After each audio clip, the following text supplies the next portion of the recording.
Episode 7 of the Babysitters Club TV show is Boy Crazy Stacey. And boy, was this a good episode. It was way better than the book.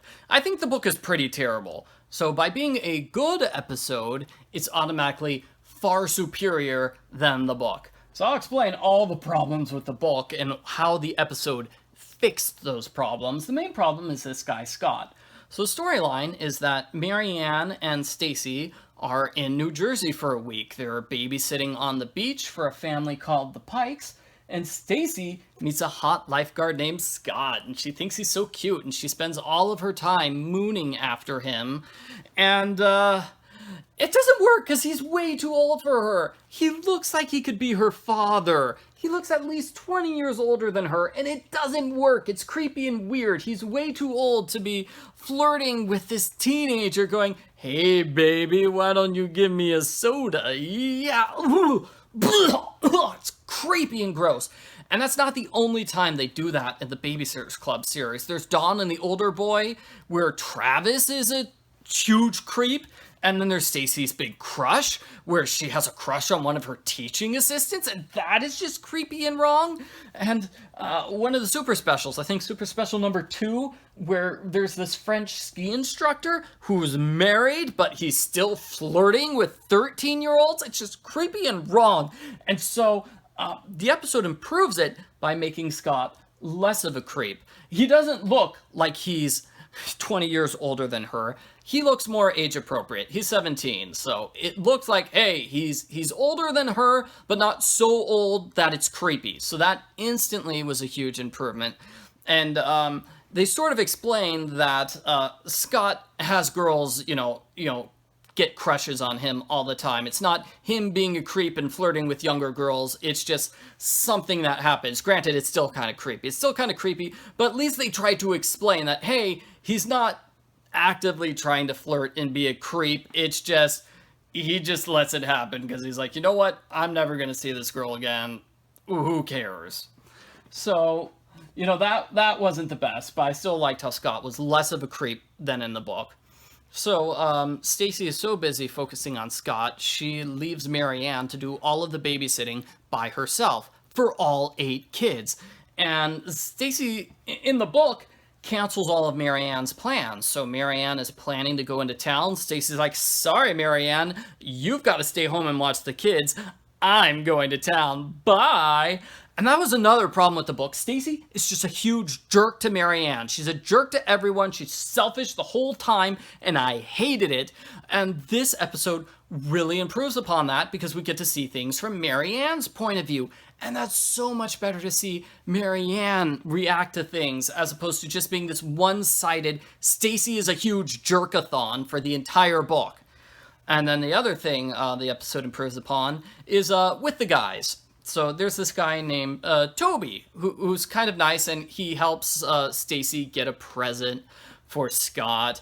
And then when it turns out Scott has a girlfriend, that's another change. So in the book, Scott's making out with his girlfriend. Stacey's heartbroken and runs away. Here in the episode, Stacey actually talks to Scott and his girlfriend, and that is so much better. It works so much better. And Toby comes in and he helps her save face. And then at the end of the episode, he gives Stacey a little present. It's based on the presents they were talking about earlier. And it's sweet, and she kisses him and goes away. And I thought that was good. Because in the book, Toby is basically just the hot guy who's waiting in the wings for her once she's finished with Scott. And that's not the only time they do that. That's also what happens in book 99, where Stacey breaks up with her boyfriend Robert, and there's a hot guy, Ethan, who's just waiting in the wings, ready to date her. And that just totally takes away from the heartbreak and the drama when, she got dumped by the hot guy? Well, there's a consolation hot guy waiting in the wings right here!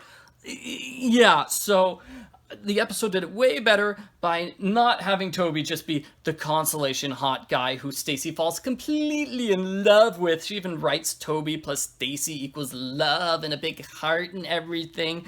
And it's just not good in the book. So here in the episode it was better because Stacey and Toby sort of had a connection before, he got her the present. So that was good.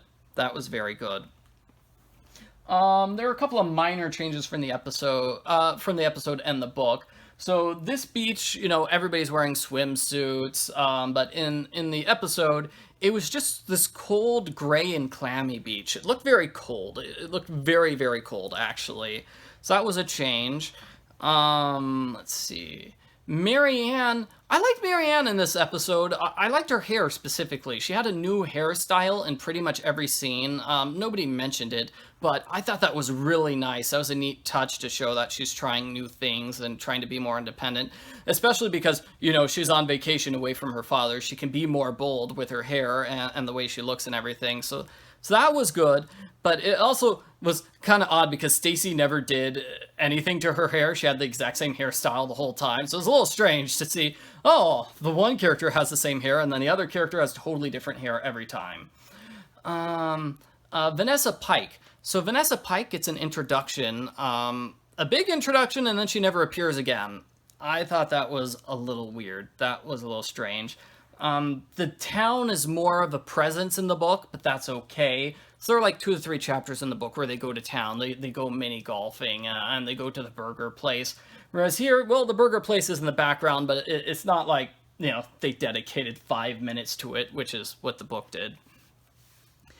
We saw a little bit of Mallory. That was good. I liked Mallory. I mean, seeing her, I think the only reason they had that scene with Mallory was because people who read the books know, she's going to join the Babysitters Club eventually. We've gotta actually focus on her so she doesn't join the club as a complete stranger.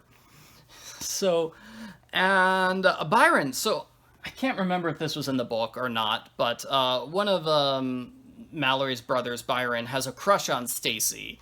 And that's interesting. It's a mirrored storyline because Stacey has a crush on somebody who's too old for her. Byron has a crush on somebody who's too old for him.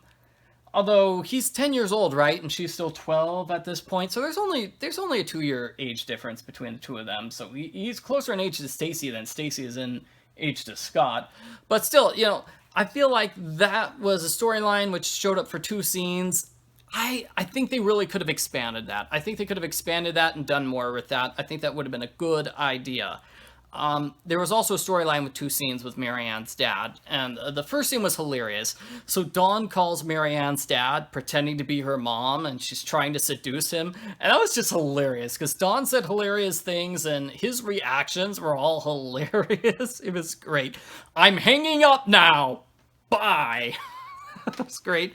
And at the end of the episode, we have this short scene where he gives an apology present to Dawn's mom, and that was good. I liked how it was just short, They easily could have made that like a third of the episode, but they didn't. So that was good. I think they actually had less of that in this episode than they did in the previous episode, Claudia and Mean Janine. And the other storyline they had in the episode was with Christy, and that's a random babysitting adventure from the book. So the early Babysitters Club books have a lot of babysitting misadventures. They actually advertised for the babysitting misadventures. I'll take this out. This is how you know I've got an original copy of Claudia and Mean Janine. This page, form your own Babysitters Club. So they actually ask, tell us about your funniest babysitting experience, the weirdest family ever sat for, the scariest thing, and send us your story. They were actually asking fans to send in their babysitting adventures so they could publish them in the books.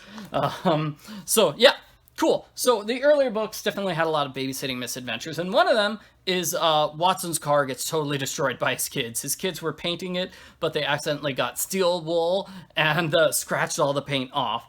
And they really did it well in the episode. Here in the book, it's just a random babysitting misadventure. But in the episode, it's actually brought into the storyline of Christy not really liking Watson. Christy's moving into Watson's house, and she's still kind of hesitant about this guy. She doesn't like him that much.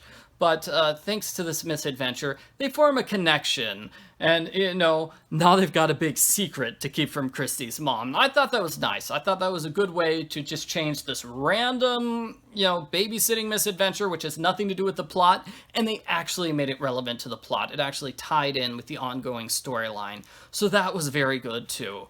Overall, I'd say it was a good episode. It was much better than the book. It fixed all the problems of the book, and I am very, very grateful because I did not like the book pretty much at all. I kind of hated the book, and I really liked the episode for being way better and improving all the problems with the book. So that's good. That's good. So, like I said, good episode, way better than the book. That's my analysis. I know a lot of people really like the book, so, but that's just me. Those are my personal thoughts. It's a bad book, good episode. Thanks for watching my review.